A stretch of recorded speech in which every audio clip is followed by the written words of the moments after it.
మల్లికార్జునరావు గారు వారు ప్రసంగిస్తారు. నమస్కారం.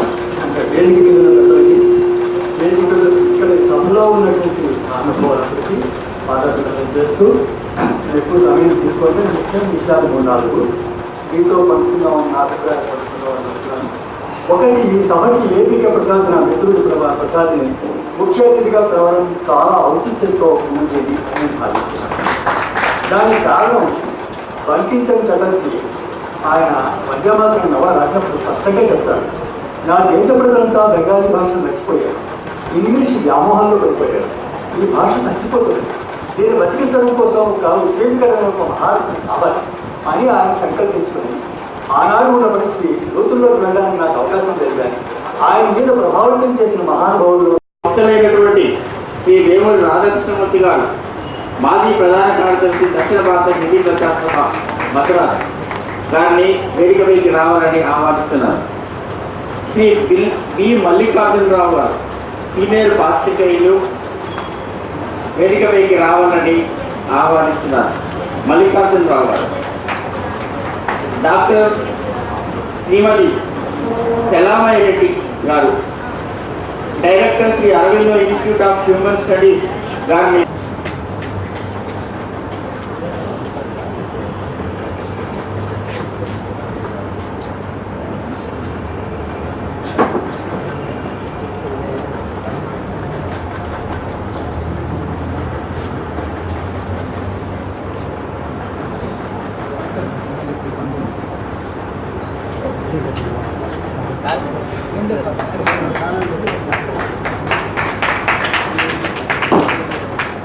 శ్రీ మల్లికార్జున శర్మ గారిని వేదికపైకి రావాలని ఆహ్వానిస్తున్నారు.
మెడిసినల్ కాలేజీలో సెకండరీ సీనియర్ కళాశాల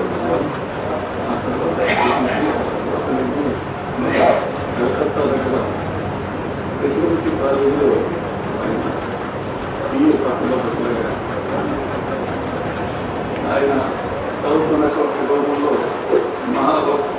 మహా పండితుడు మహా మేధావి అనేటువంటి రీతిలో అందరూ ఆయన ప్రశంసించేటువంటి అలాంటి ఆయన 1857లో జరిగినటువంటి స్వాతంత్ర సాయుధ పోరాటాన్ని ఆయన స్వయం అలా చూసినప్పటికీ ఆ స్వాతంత్ర పోరాట వైపుగా ఆయన దృష్టి సాధించలేదు. చదువు కింద దృష్టి చూసి ఆయన చదువు పూర్తి చేశాక ఆయన ఉన్నటువంటి మేధస్సును ఒక విశ్వవేదాలను పరిపాలన ఆ పరిపాలనా కాలంలో ఆయన మేధస్సును కలిగించినటువంటి లెక్చర్ ఉన్నారు. ఆయన డెప్యూటీ కలెక్టర్ పదవి ఇచ్చారు. అప్పుడు న్యాయశాస్త్రంలో ఆయన సఫలమయ్యారు. ఆ కారణంగా ఆయన న్యాయాధీశుడిగా నియమించారు. న్యాయాధీశుడిగా డెప్యూటీ కలెక్టర్గా ఆయన అనేక ప్రభుత్వ అధికారులు కల్పించేటువంటి అవకాశం ఎవరి మాట ఏంటి అని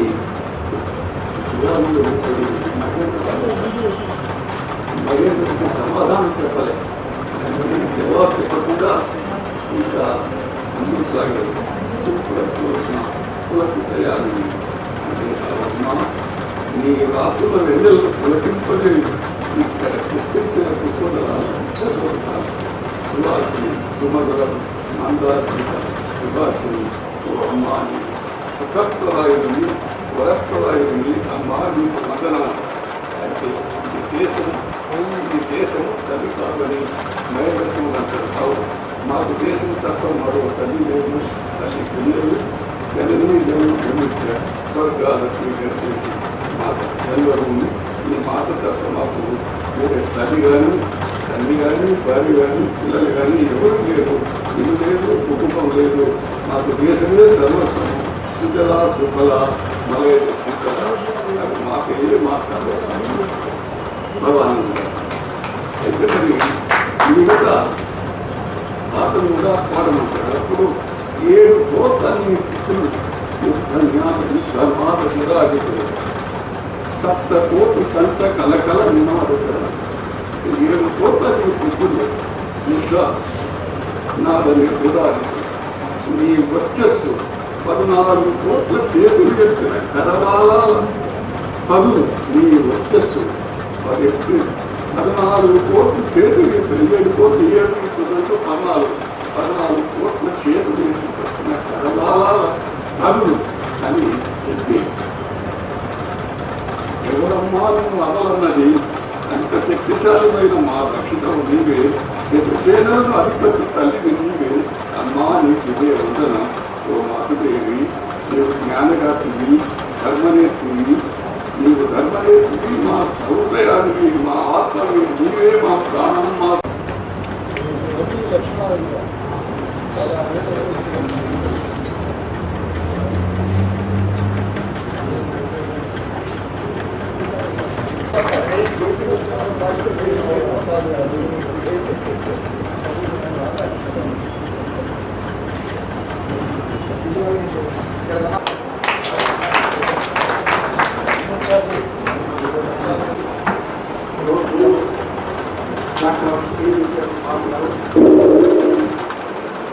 ఈ సమావేశంలో ముఖ్య వక్తగా ప్రధాన ప్రసంగం చేయనున్న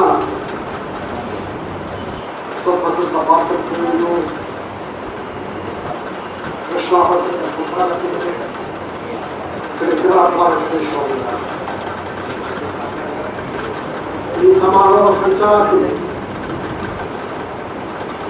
స్వాతంత్ర సమర యోధులు శ్రీ డిసిహెచ్ రంగారెడ్డి గారు ఎంతో పనిచేస్తున్నారు.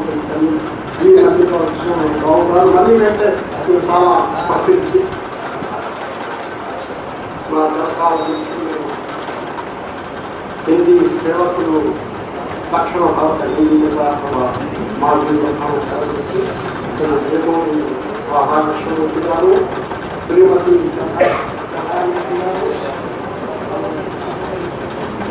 నాగార్జున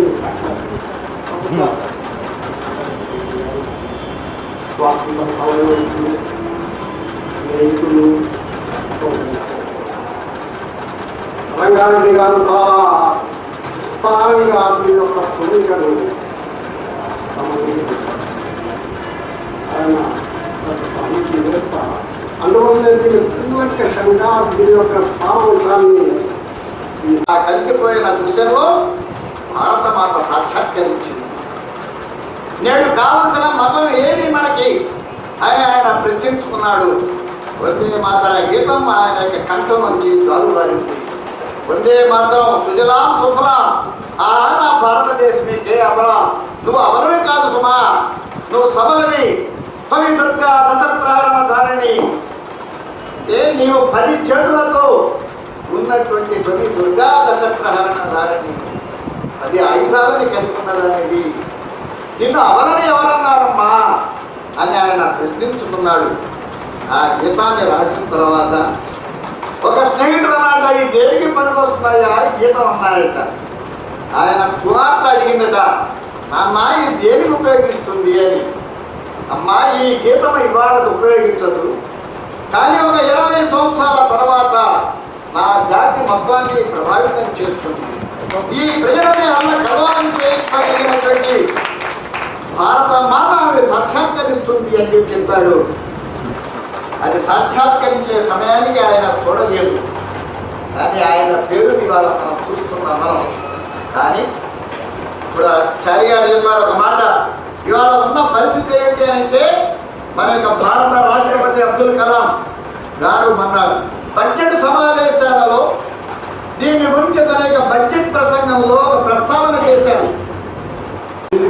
గడిచిన పెద్దలకు ఎదురుగా ఉన్నటువంటి స్వాతంత్ర సమర యోధులకు హిందీ ప్రచారం భారతదేశంలో జరిగింది. ఇప్పుడు దక్షిణానికి సంబంధించిన అనేక మంది ఉత్తర భారతదేశంలో గౌరవంగా మన భావాలను అక్కడ వ్యక్తం చేయగలుగుతున్నారు. చార్లాండ్ వారు దానికి ఉదాహరణ. ముఖ్యంగా ఒక్క విషయం చెప్పవలసిన అవసరం ఉంది. ఈ సందర్భంలో గాంధీ గారు పెట్టిన దక్షిణ భారత సభలో పరీక్షలు పెట్టాం ప్రాథమిక దగ్గర నుంచి. దానిలో తెలుగు, తమిళం, మలయాళం, కన్నడం ఇవి కూడా వాడు పాస్ కావాలి. ఒక హిందీ పరీక్ష, హిందీ భాషా పరీక్ష పాస్ అయితే చాలు, తెలుగు కూడా పాస్ కావాలి తెలుగువాడు. ఈ విధంగా ఇక్కడి మాతృభాషలు కూడా పరీక్షల్లో చేస్తారు.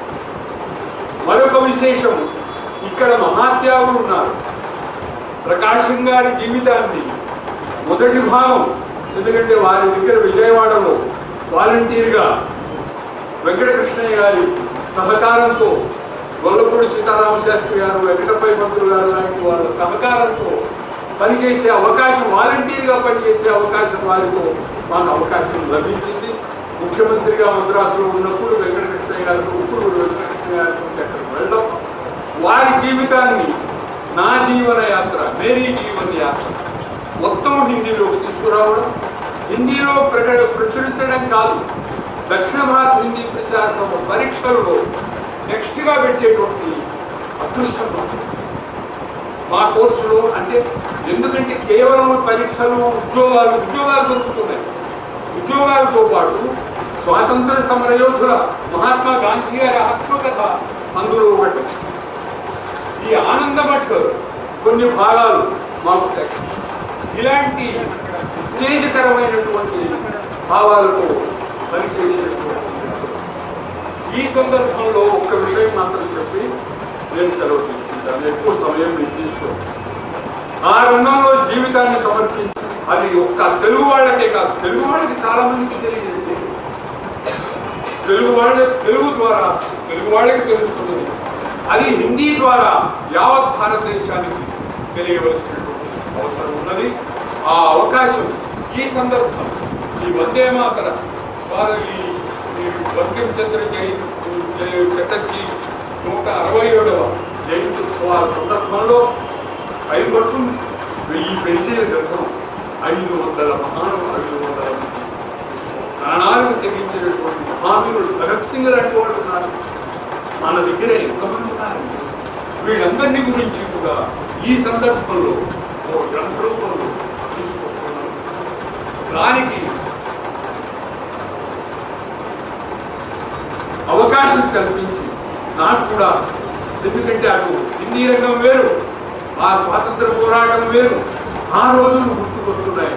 ఇది వెంటనే జరగాలని, అది త్వరగా జరుగుతుందని, ఇదంతా అయిన తర్వాత ఈ 500 మంది స్వాతంత్ర సమరయోధుల్ని నిలబెట్టి వాళ్ళకి ప్రకటించిన ప్రకారంగా సన్మానం చేసి ఈ గ్రంథాలు వారికి ఇచ్చి, ఆ చెప్తున్నారే ఆ రాష్ట్రపతి, ఆ ప్రధానమంత్రి వాళ్ళని తీసుకొచ్చి మీ చేత వాళ్ళకి ఇలా నడవాలి, ఇది దేశం, ఇది స్వాతంత్రం, ఇది త్యాగం అని చెప్పి మీరు చెప్పవలసినటువంటి పరిస్థితి దేశంలో రావాలని, అలాంటి అవకాశం కలుగుతుందని, మీ అందరినీ కూడా పూజించే రోజు వచ్చే తరాల వారికి కలుగుతుందని ఆశిస్తూ ఈ అవకాశం నాకు